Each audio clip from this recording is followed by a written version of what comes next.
This morning, many Americans are still dealing with Mother Nature's not-so-warm winter welcome, from shoveling out deep snow that buried parts of the Great Lakes region to a blustery Washington, D.C., where the National Park Service says the national Christmas tree was toppled by a strong wind gust. With the tree lighting ceremony slated for tomorrow, officials say the tree near the White House is upright again.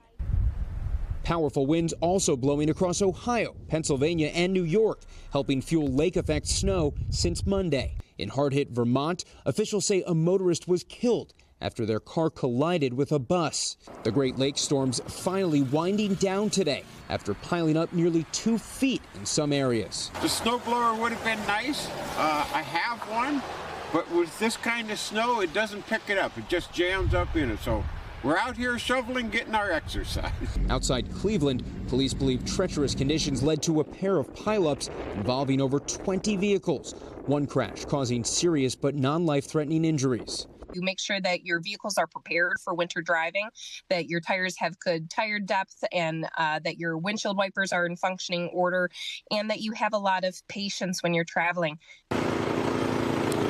Outside Erie, Pennsylvania, police in Edinburgh echoing the call for caution. Even though you're used to it year in and year out, what do you have to tell people and, do preparation-wise for that first big storm of the year? Just drive slow. Some people, they don't think about slowing down because they've been driving all summer, all fall without snow. Snow isn't the only headache right now, with much of the country braving frigid temperatures. Parts of the Midwest in the single digits, with wind chills below zero.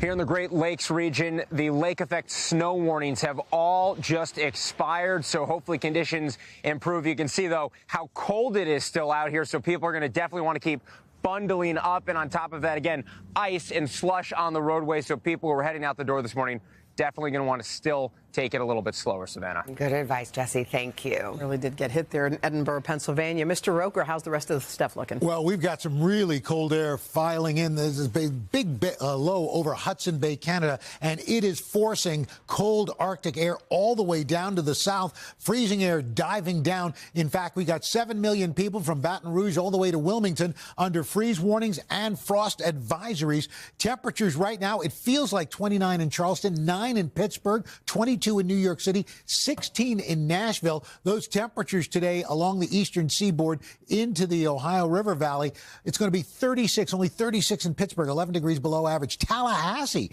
58, that's 12 degrees cooler than average. Temperatures will start to rise a bit tomorrow. Cleveland, you'll be up to 50, Nashville, 61, Boston, 46. And then as we head into the weekend, temperatures slowly climb, upper 40s in Cleveland, mid-50s, mid-40s in Chicago, Philadelphia. We'll see temperatures in the mid-50s. And as Jesse mentioned, you can see that lake effect snow finally winding down. In the Tug Hill Plateau, there's a place, Constableville, it got 40 inches of snow. Whoa. Yeah. Wow.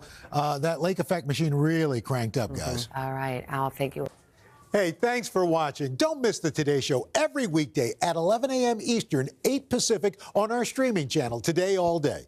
To watch, head to today.com/allday or click the link right here.